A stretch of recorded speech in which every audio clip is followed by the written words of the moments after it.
Good morning, everybody. I'm so glad you're here. Well, it might be good evening for some of y'all because I know some don't watch these videos in the morning. They watch them in the evenings. Well, I'm wearing a very special shirt because today is Good Friday if you're watching this on the Friday before Easter. And I have peeps on my shirt. Let's see if I can put this down just a little bit so you can see my shirt. There we go. You ever eat peeps? I have a friend who loves peeps. It's a green peep. I have a lavender peep because my shirt's purple.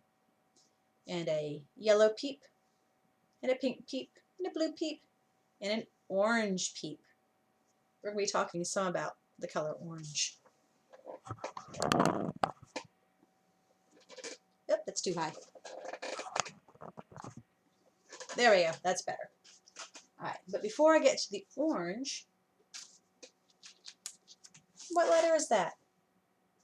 That's our letter O.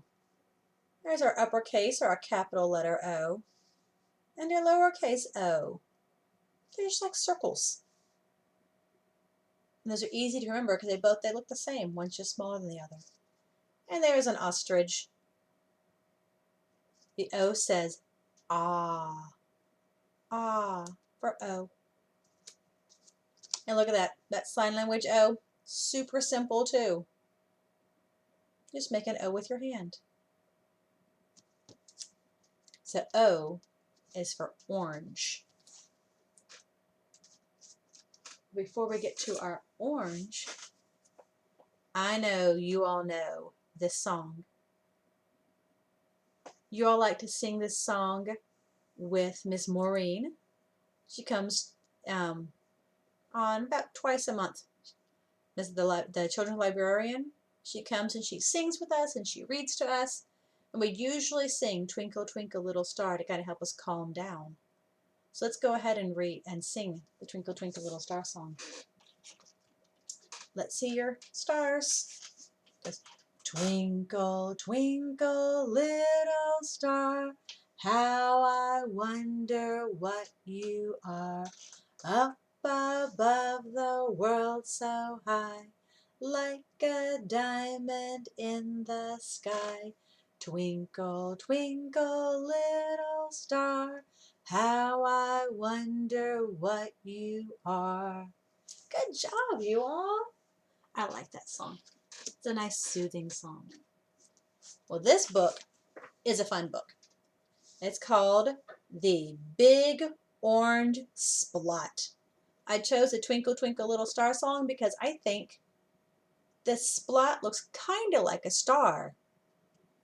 It doesn't have 5 points, but you know, sea stars can have lots and lots of different legs. And some stars don't always have 5 points. That's a cool one. You see the back of the book? This says, when Mr. Plumbean painted his house, the neighbors couldn't believe their eyes. Plumbean has gone too far, they said. He's popped his cork, flipped his wig, blown his stack, and dropped his stopper. What do you think that all means? I see Mr. Plumbean right there. This one is, the author and the illustrator is Daniel Mannis Pinkwater. You can see it written right there on the house. This book, I want to show you something. That big orange blot, a big pink page. It's dedicated, it says, for Estelle Schultz. But this book, you see it's teeny tiny over here. It says copyright 1977. You know what? This is an old book. I was only 5 years old in 1977. That was a long time ago. So this is an old book, but it's still in good shape and it's still a good book. And there's Mr. Plumbean.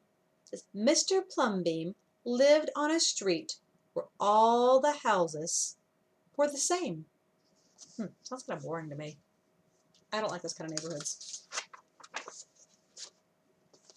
Oh my goodness. How would you even know which house was yours? They all look the same. It says, he liked it that way. So did everybody else on Mr. Plumbeam's street. This is a neat street, they would say. Then one day, what do you think's going to happen?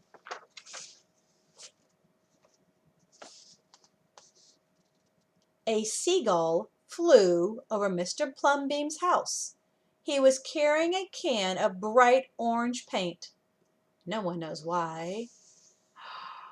And he dropped the can. No one knows why. Right over Mr. Plumbeam's house. Uh-oh.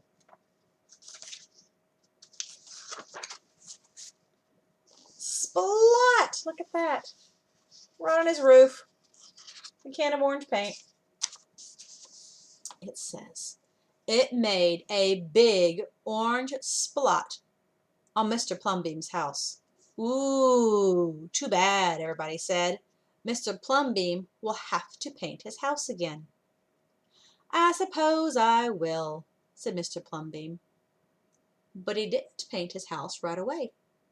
He looked at the big orange splot for a long time. Then he went about his business. The neighbors got tired of seeing that big orange splot. Someone said, Mr. Plumbeam, we wish you'd get around to painting your house. Okay, said Mr. Plumbeam. I wonder what he's going to do.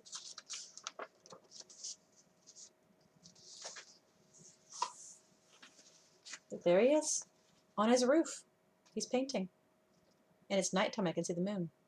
It says, he got some blue paint and some white paint, and that night he got busy.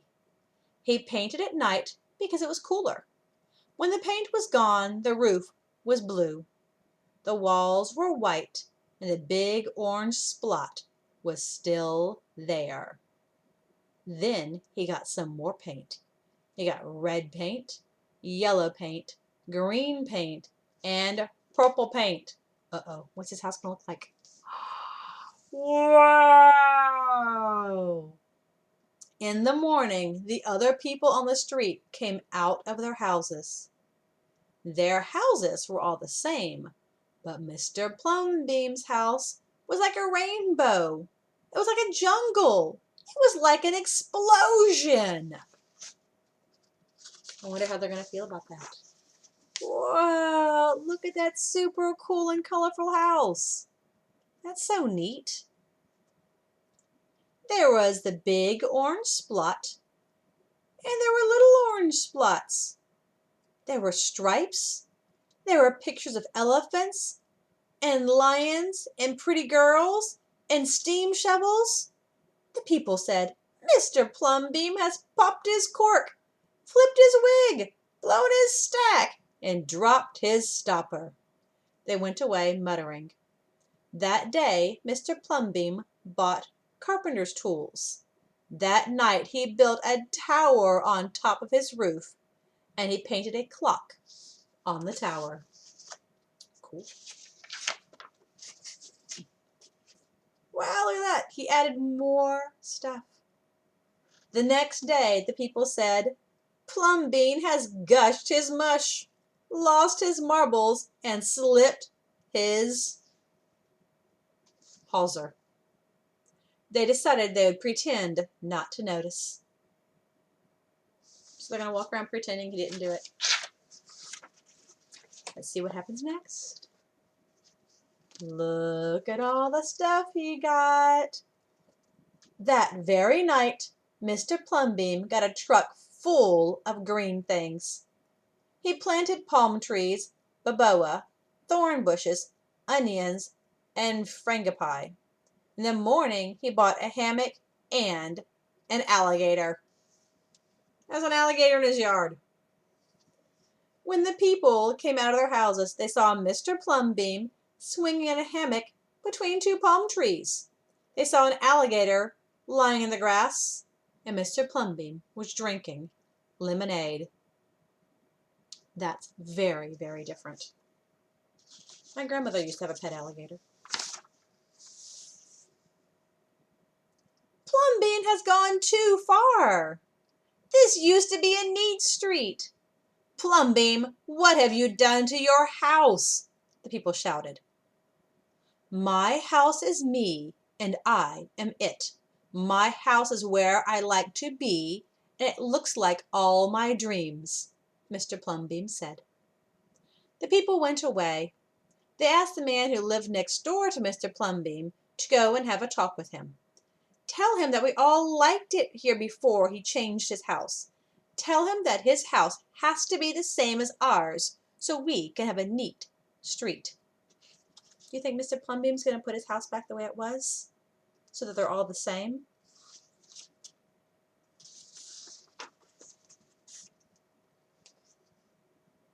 The man went to see Mr. Plumbeam that evening. They sat under the palm trees, drinking lemonade and talking all night long.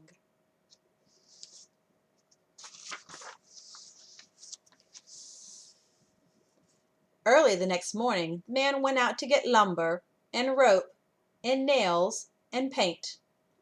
When the people came out of their houses, they saw a red and yellow ship next door to the house of Mr. Plumbeam.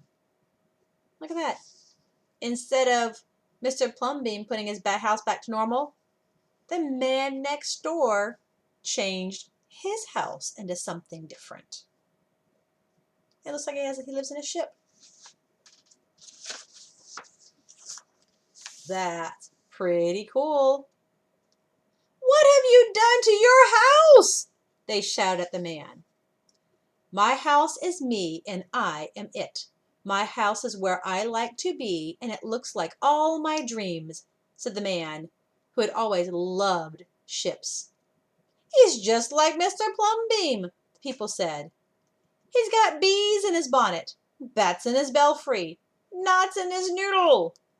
Then, one by one, they went to see Mr. Plumbeam late at night. They would sit under the palm trees and drink lemonade and talk about their dreams. And whenever anybody visited Mr. Plumbeam's house, the very next day, that person would get set about changing his own house to fit his dreams. Are all the houses going to look the same? Whoa, look at those cool houses. A hot air balloon. It looks like the Taj Mahal.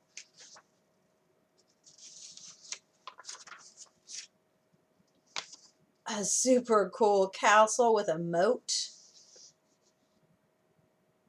Look at that. It's like something from Greece.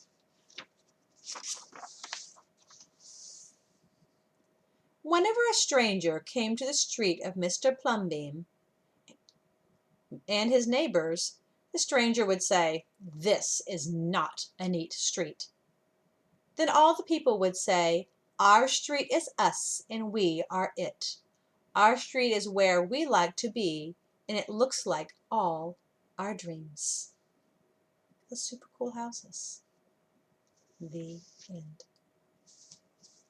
So I love that Mr. Plumbeam, he didn't bow underneath the pressure of everybody else saying, "You have to change and be just like us."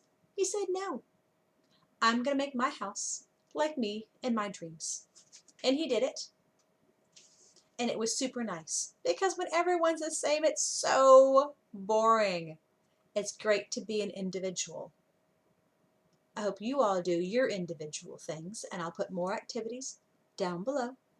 I love you all, and I'll see you later. Bye.